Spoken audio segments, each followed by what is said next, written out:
Ici Europe 1. 16h-18h sur Europe 1. Stéphane Bern et Mathieu Noël.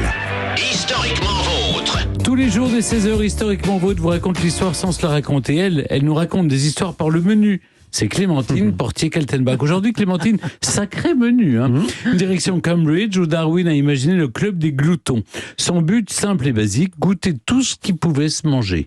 Oui, évidemment, Darwin, le célèbre naturaliste et paléontologue anglais du 19e, il est surtout connu pour sa théorie de l'évolution, qu'il a publiée en 1859. Mais il a passé, cet homme, sa vie à découvrir et nomenclaturer toutes les créatures vivantes, mais au passage, ce que l'on ignorait généralement, c'est qu'il ne se contentait pas de découvrir ces espèces nouvelles, il aimait aussi savoir le goût qu'elles avaient.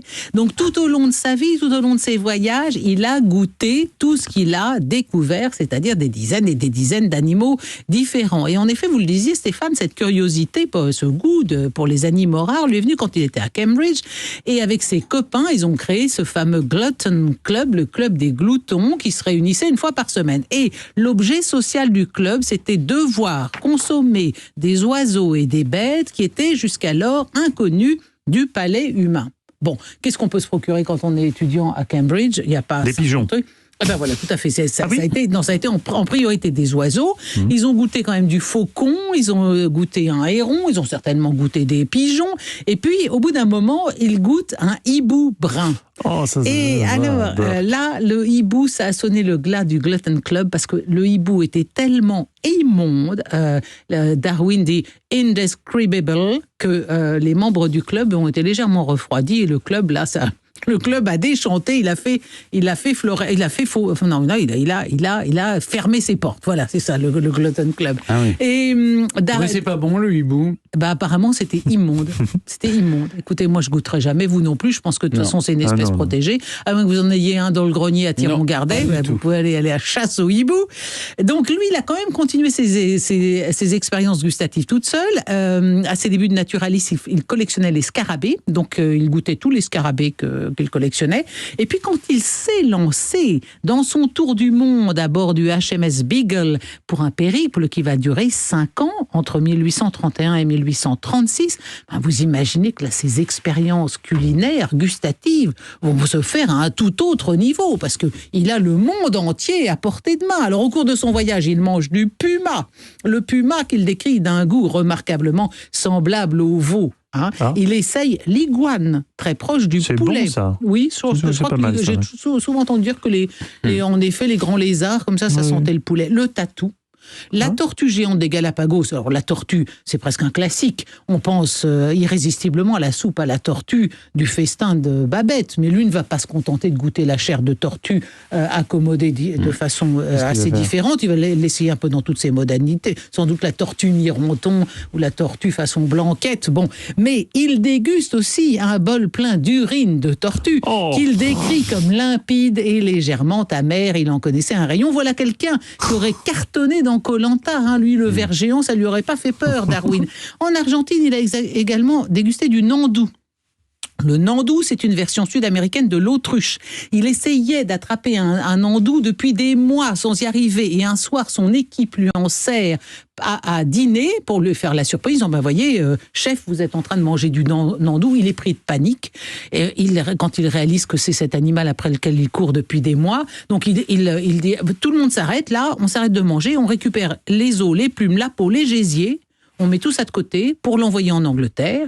Et du coup, sur les 2 espèces de nandous répertoriées au monde, l'une des 2 s'appelle le nandou de Darwin, parce qu'on lui en a servi un comme ça, dont il a conservé les reliefs. Si l'on en croit les archives de Darwin, son plat préféré entre tous fut un gros rongeur sud-américain absolument rébarbatif, qui aurait la taille d'un énorme lapin, et on appelle ça l'agouti, la meilleure viande que j'ai jamais goûtée, a écrit Darwin. Vous voyez que c'est pas la peine d'aller chercher du LSD, les gars. Darwin Et loin d'ailleurs d'avoir été le seul explorateur à avoir fait des découvertes culinaires au cours de ses voyages. Marco Polo, Alexandre Dumas, Paul-Émile Victor ont découvert des mets inattendus. Si ce thème vous intéresse, je vous renvoie au merveilleux livre de Bruno Fulini intitulé Les gastronomes de l'extrême. On y trouve un menu dégustation tout à fait ragoûtant. Alors, potage de hanneton pour l'entrée, rôti de baleineau, croustade d'estomac de requin, c'est bon, ça croustille un peu comme les oreilles de cochon, brochette de belette, fourmis au miel et les foies de chien au gras. Ça, c'est pour vous, Attiron. Regardez, c'est fan. Le foie de chien au gras. Bah, quand vos chiens auront passé de l'arme à gauche, vous pouvez peut-être accommoder leur foie avec un peu de courbouillon. Paul-Émile Victor a goûté, lui, du phoque faisandé. C'est un phoque qu'on laissait sous des pierres pendant 1 an. Au bout d'1 an, on va le chercher. Vous voyez, c'est un peu comme le saumon, le gravlax. Là, on le fait cuire sous terre, ça aussi.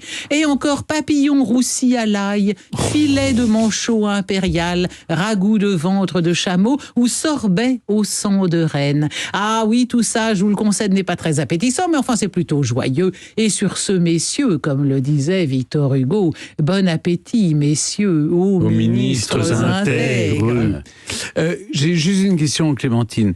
Est-ce que Darwin a goûté à un animal dont ensuite qui est resté dans les habitudes culinaires? Non. Alors là, je ne sache pas, mais vous voyez, parce qu'il a plutôt croisé des animaux exotiques, dont certains étaient certainement dégustés dans les pays. Le nandou, je pense que le puma, vous voyez, le puma de toute façon n'est pas un animal qui pullule. Or vers quoi se dirige le plus grand nombre? C'est le lapin de Garenne quand c'est sous nos latitudes. Et moi, je vous fiche mon billet que oui, le nandou en Argentine, en Amérique latine, on doit en boulotter. C'est comme un gros poulet, c'est quand même tentant. Il faut bien un peu de protéines dans la vie. Bon, merci beaucoup Clémentine. Merci Clémentine, vous restez avec nous. 2 gloutons de l'histoire vont s'affronter dans le quiz. 16h-18h sur Europe 1. Historiquement vôtre.